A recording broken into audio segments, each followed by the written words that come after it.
Tired is only in the mind. You tell yourself you're tired, you're gonna be tired. I don't get tired. How's everybody out there doing? This is the House of Business Podcast 2.0. It's your host, Caleb Thompson. I would like to welcome everybody in and just thank you for just checking out all of our products, checking out our businesses, checking out everything that, I just got done doing another podcast, man, to glorify God, man. So, man, you have to excuse me when we're doing this business podcast. This is our weekly business podcast. We usually launch this Saturday, 6 p.m. Eastern Standard Time. Right now, we are coming live from the Bronx. Our last two podcasts was in Manhattan. We did one in Chelsea and we did one in the Flatiron area. We had a good time, man, out there, man. And we would just like to thank everyone for checking out our websites, our products, and things like that. So today we're going to have a good one. This was going to be mind-blowing, and this one right here is going to help you in a lot of areas when you're looking to create an extra stream of revenue. So if you're looking to create an extra stream of revenue, and one of those streams, one of those avenues that you chose is it could be day trading, it could be stocks, ETFs. You know what I mean, man? I just had a mind-blowing revelation about ETFs. But what I mean is just single stocks, not the ETF stocks, the bundle.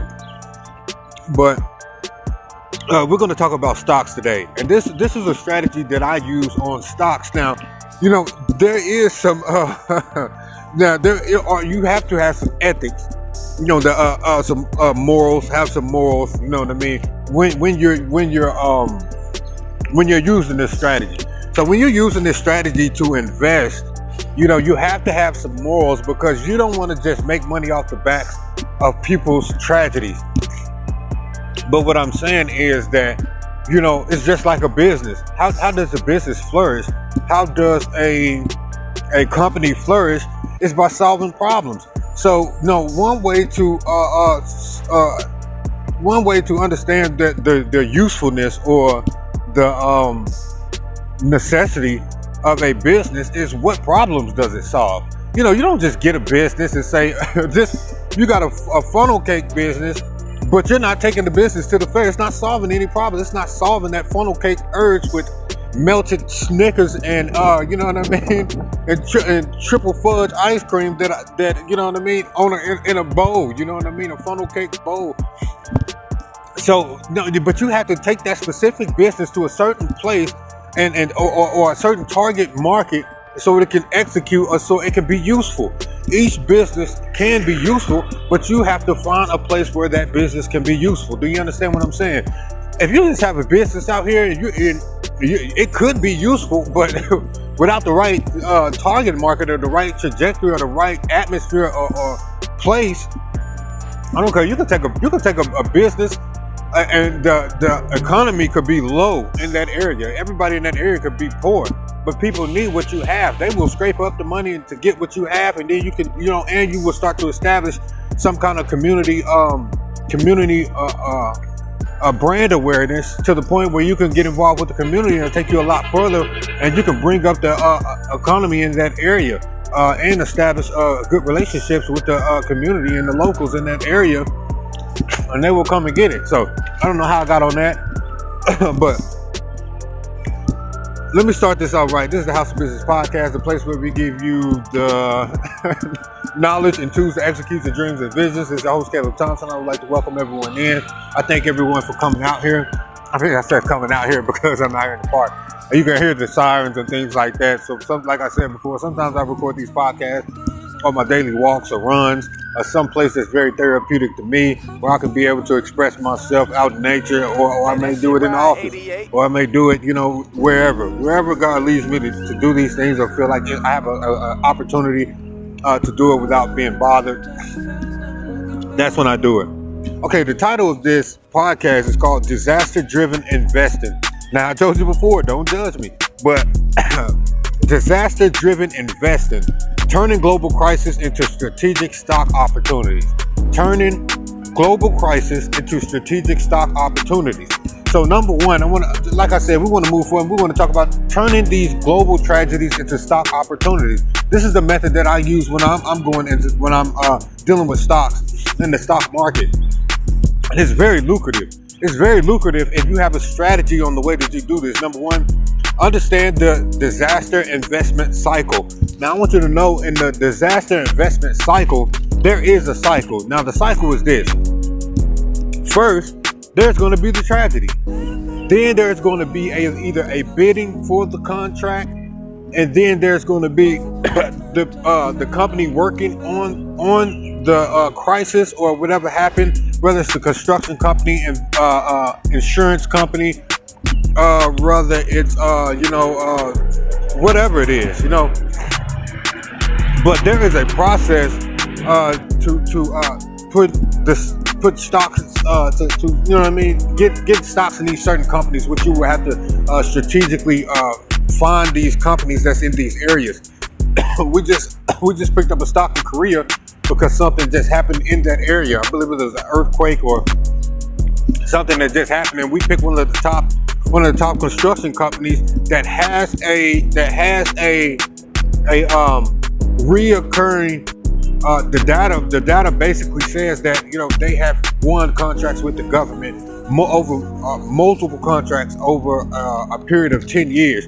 So we chose them because more than likely 75 to 80%, they're going to more likely be the ones or be the company to execute on rebuilding that particular town. But understand the disaster investment cycle. You need to explore how natural disasters, wars, and crisis, they initially crash markets. Yeah, they do. They crash markets. Then they often lead to a massive government spending, reconstruction contracts, and corporate rebounds.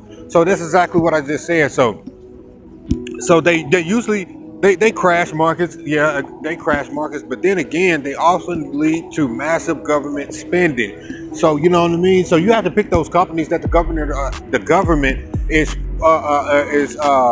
spending or giving those contracts to those certain companies to help rebuild those communities. And God bless you. Not to sneeze there. But that's what you. Oh, excuse me. Oh man, pardon me. Okay, so now that we're done with going to Sneeze Town, number 2, spotting the right companies and sectors. So just like I said before, you have to discuss. We're going to discuss how to identify infrastructures, energy, and construction and tech companies in the affected region that are poised to benefit from the rebuilding efforts. Like I said, we just used a construction company. I believe that was in Korea after something just happened over there. I really had to check the stocks and check my stock blueprint and all the companies that we have that we have stocks in. But I know Korea company was one with construction. But there's also tech companies and construction and energy companies that when these global disasters happen, that you can start to get shares in these companies to rebuild those towns, those cities, those local environments that happen. Excuse me. You guys have to excuse me. Yeah, and rebuild those places. Number 3, ethics and strategy of crisis investing. So this is the last one that we have, and this is the most important. I can go a little bit deeper into detail, but for the sake of the win and for the sake of time, also I will be writing. I have an article on one of our company's blogs. It's Times Square Gardens Restaurant Company, and it is called Global Crisis Investing. So if you guys would like to go check out that blog, I went a lot deeper when I wrote the article. We went a lot deeper into detail about this particular subject. So if you guys would like to go there and read that article, it'd be www.timessquaregardensrestaurantcompany.com, and the blog is called The Tasteful Blog. So y'all can go and look that article up. But ethics and strategy of crisis investing. Now this is the most important. Like I said before, you don't want to just get. It's not like you're getting rich off the back of tragedy, as if that you are the one. Like this is different. You're not oppressing anyone to get rich, like some of these people, of high standards, like they say the elites. I don't care. You know what I mean? But or these secret society groups. Now, whatever they do, that's what they do, and they'll be judged for it. But what you want to do is you want to have some type of morals. Don't only just want to get rich or buy stocks in some of these places that's being overran with tragedy. Try to have a heart for some of these countries. You can also, with your profits, give back to the community. I don't care if it's through food or through a local charity. Like I said, at one of our companies, Thompson Square Gardens Restaurant Company, we always give back. Either if we don't have the budget within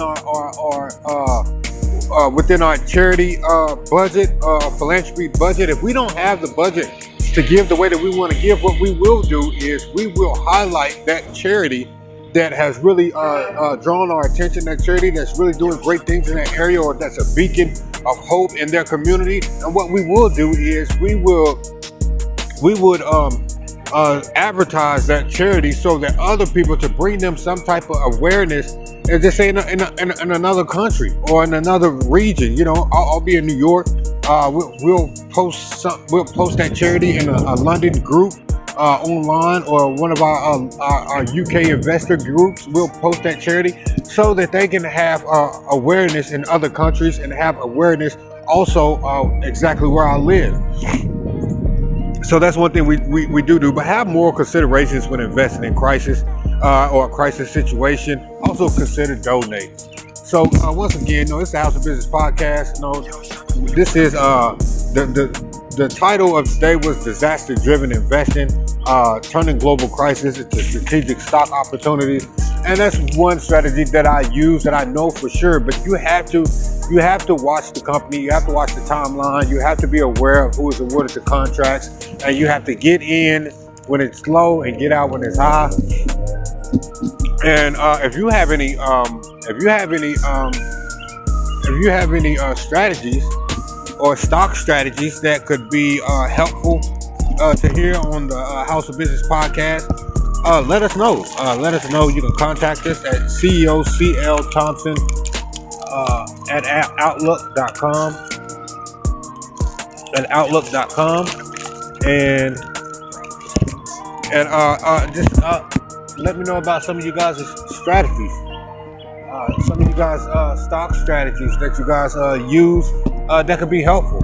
And also, we have openings. We have openings for all those who would like to be a guest on our show. Anyone that would like to get involved with sharing their expertise and their knowledge in any area of their business sector, or whatever they do, we would love it. We would love it. There, like we said, there are openings, and just continue to have moral considerations when you're in anything that you do in business. Have moral considerations towards people, towards communities, towards tragedy. But this is a superb stock investing strategy, which is investing in global crisis, because you didn't cause the crisis. You're not oppressing people, and these things need to be fixed. And also, you need to put money into these stocks, which can also help the company. And you're just getting ROI. You're just getting a high return on your investment for helping them to clean some things up that needs to be cleaned up. So what I want to do is I would like to thank everybody for listening to the House of Business Podcast 2.0. This is the place where we give the knowledge and the knowledge and the tools to execute your dreams and visions. This is your host, Caleb Thompson. We'll see you back here, not this Saturday because we recorded it early, but next Saturday, 6 p.m. Eastern Standard Time. I pray that all your businesses are blessed, and I pray that you guys have a good day. Peace.